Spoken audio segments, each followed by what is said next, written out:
Hey guys, welcome back to my channel. Today I'm going to be sharing with y'all how to make spaghetti in the Instant Pot, and there is one really good reason you want to make it in the Instant Pot, and that is because after it's done cooking in there, it tastes just like it was sitting overnight in a bunch of sauce, and it comes out really full of flavors. So let's just jump into this recipe. We're going to start out by turning our Instant Pot on to saute mode. I'm going to put in 1 quart of chicken broth.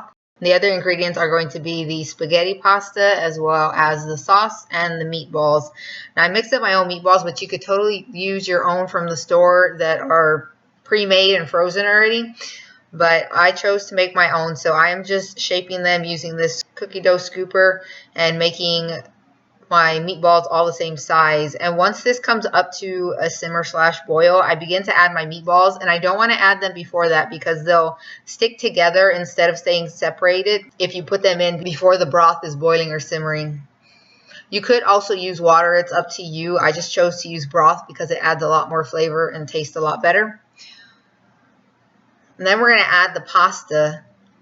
I chose to use 3/4 of this bag, and when I add my pasta, I always break them in half to make them easier to eat, especially for my kids because they're little and they make a big mess. Just crack them in half, stuff them in there, and you don't have to worry about the pasta sticking together because there's so much moisture inside of the Instant Pot. It seems to cook them all. When I am done cooking, you'll kind of see it looks like some are stuck a little together, but when I stir them, they completely come apart and it's not an issue. I just kind of stir them to make sure they're a little lower. And you can add salt if you want to or not. I chose to add about 1/2 teaspoon of salt. And then I'm adding my sauce last and I'm putting it on top. And you don't want to stir this in because you'll get a burn signal. So I leave it on top and I don't stir it.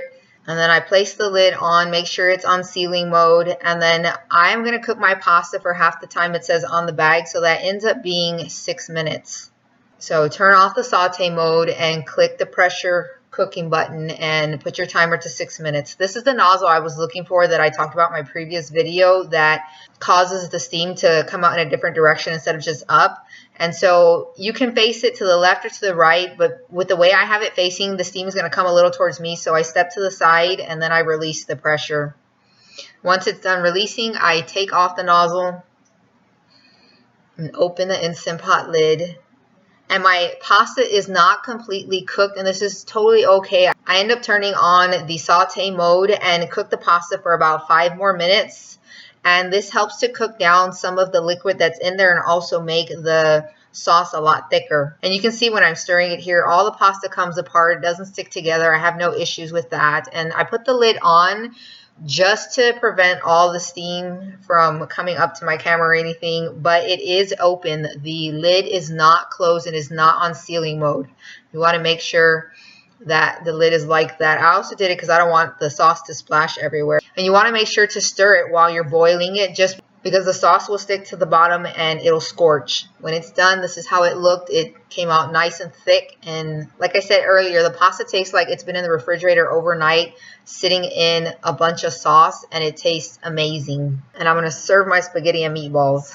Thanks for watching. I hope this tutorial was helpful. If it was, please give me a big thumbs up and subscribe to my channel if you're new here, and I will see y'all next time.